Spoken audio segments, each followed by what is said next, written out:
খালেদা জিয়ার গাড়ি বহরে হামলা দিল এই নমরুদের বাচ্চারা, এই ফেরাউনের বাচ্চারা। খালেদা জিয়া, তাদের কাছে আল্লাহ লেখাপড়া দেয় নাই, বিদ্যা বুদ্ধি দেয় নাই, জ্ঞান দেয় নাই। আল্লাহ কি তাদেরকে মানুষ হিসেবে পৃথিবীতে পাঠায় নেই?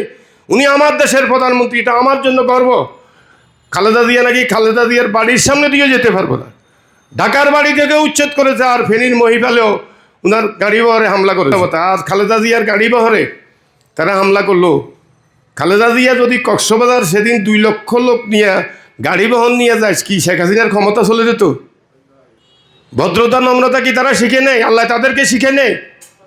আর আজকে ফেসবুক ভেরিফাইতে দেখলাম আওয়ামী লীগের খালেদা জিয়ার জন্য শোক দিছে।